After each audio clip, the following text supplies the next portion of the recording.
This video is on mint. Here, I'll talk about it first before I show you it.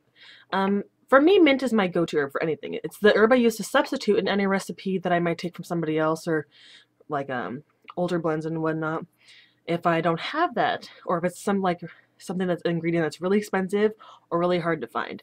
I know Scott Cunningham, and a lot of people follow this too because of Scott Cunningham, says that rosemary is his go-to herb for substitutions and whatnot. But it doesn't work that well with me. And also, every time I think about it, I'll think about maybe you're making a love recipe or something, and you have lavender, and say you need to mix it with rose or something, but you don't have rose. So if you did his substitution, you'd be putting rosemary in. But rosemary and lavender together makes a recipe, it makes a blend that's supposed to keep you chaste. So that doesn't really help. Maybe you'll find love, but he's not going to be touching you, or she won't, or anything. Mint just has this kick for me that really seems, and it's like the different properties according to different people seem to work well for everything too. I've even made revenge oil and I've put mint in it. People weren't expecting that. My Vithor's Vengeance, I know I sent it to one person and one person bought it. And they're like, it works really well. When I opened it, I was not expecting it to smell like mint. And I'm like, mint is a really powerful herb to me. Here's what it looks like in the jar. This jar used to be full, but I use it a lot. I'm going to take some out so you can see it a little bit better, hopefully. It's actually from my garden, so it's not finely ground like you can find in some places. Let's see, can you see that? Like you can get, even like getting it out of a tea bag or something, works fine. It's fairly cheap, actually, because it grows like a weed. I know, like, if you don't grow it in a pot, you grow it in like a garden bed or on the ground. After a while, it's going to take over. Maybe just in California, though, or Southern California, because we don't really have a frost where I live in San Diego. So annuals tend to last years. They don't always look that great, but they'll start taking over. But maybe if you have a frost, your mint won't go as crazy. But this is just from where I live. So for me, mint is good for love, money, lust. You can use it to repel negative energy. You can use it to send, like, to jinx different people sending you things, like basically you're cursing other people with it. It's depending on what you blend it with or the intent that you use it with, because I'm like, a lot of people say you have to blend certain ones to make it work, but I feel if you take one herb, you're focusing all your energy and working with that one energy of that one herb, and you can really make it shoot towards something that you want. So mint is, you know, it's the best herb in my opinion for most basic thing that people are looking for to do. Love, money, you know, all those sort of things, prosperity, abundance. Well, those are all kind of interconnected.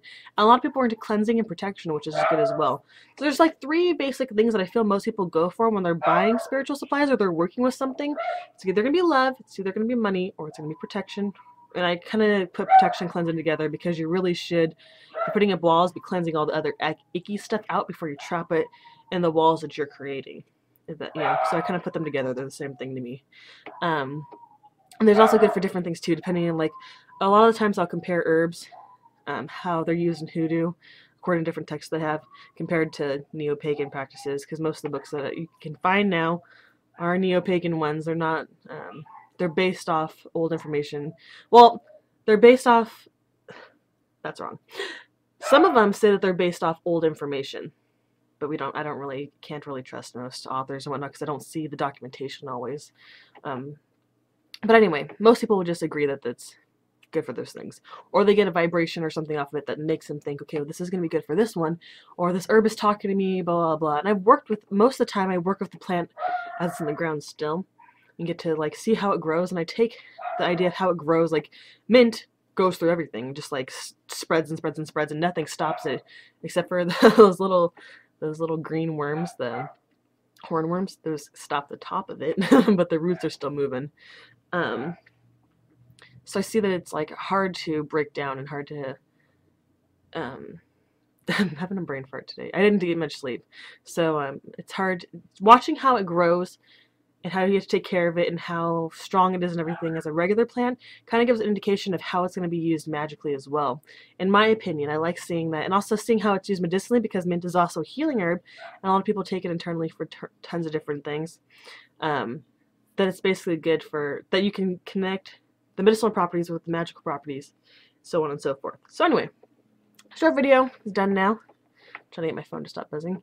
But I like to use mint as substitution. I don't know if you have something else that you prefer to use, or if you as well use mint as a substitution in your magic practices. let me know. Because most of the stuff that I actually sell does tend to have at least a tiny pinch of mint in it, because it just gives it that. I try not to use more than 3 herbs in any blend, because I feel like it's not confusing it, but it kind of like, I want to make sure that all the energies work well together, not just like shove a bunch of herbs, because they all said that like you'll look in a book and it'll say love herbs, and I don't want to just take every herb on that list and shove it together, because they might not work the right way. Just because they're both love connected doesn't mean they work well with each other.